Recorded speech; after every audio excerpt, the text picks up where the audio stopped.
নমস্কার। বিশ্বকবি রবীন্দ্রনাথ ঠাকুরের লেখা আমি। আমার এই চেতনার রঙে পান্না হলো সবুজ, চুনি উঠল রাঙা হয়ে। আমি চোখ মেললুম আকাশে, জ্বলে উঠল আলো পূবে পশ্চিমে। গোলাপের দিকে চেয়ে বললুম, সুন্দর সুন্দর হলো সে। তুমি বলবে, এ যে তত্ত্বকথা, এ কবির বাণী নয়। আমি বলবো, এ সত্য, তাই এ কাব্য। এ আমার অহংকার, অহংকার সমস্ত মানুষের হয়ে। মানুষের অহংকার বটেই বিশ্বকর্মার বিশ্বশিল্প।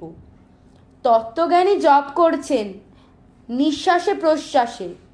না না না, না পান্না, না চুনি, না আলো, না গোলাপ, না আমি, না তুমি।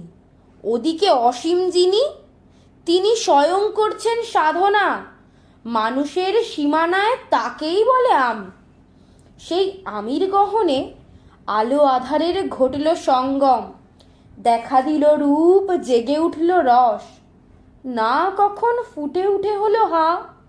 মায়ার মন্ত্রে, রেখায় রঙে, সুখে দুঃখে, একে বলো না তত্ত্ব। আমার মন হয়েছে পুলকিত বিশ্ব আমির রচনার আসরে।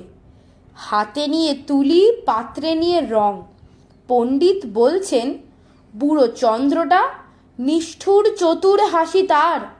মৃত্যু দূতের মতো গুড়ি মেরে বসে আছে সে পৃথিবীর পাঁজরের কাছে।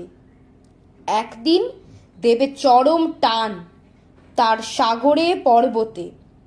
মর্তলোকের মহাকালের নতুন খাতায় পাতা জুড়ে নামবে একটা শূন্য। গিলে ফেলবে দিন রাতের জমা খরচ। মানুষের কীর্তি হারাবে অমরতার ভান। তার ইতিহাসে লেপে দেবে অনন্ত রাত্রির কালি। মানুষের যাওয়ার দিনের চোখ বিশ্ব থেকে নিকিয়ে নেবে রং। মানুষের যাওয়ার দিনের মন ছিনিয়ে নেবে রস। শক্তির কম্পন চলবে আকাশে আকাশে। জ্বলবে না কোথাও আলো। বিনাহীন সভায় যন্ত্রীর আঙুল নাচবে, বাঁচবে না সুর। সেদিন কবিত্বহীন বিধাতা একা রবেন বসে নীলিমাহীন আকাশে। ব্যক্তিত্ব হারা অস্তিত্বের গণিত তত্ত্ব নিয়ে।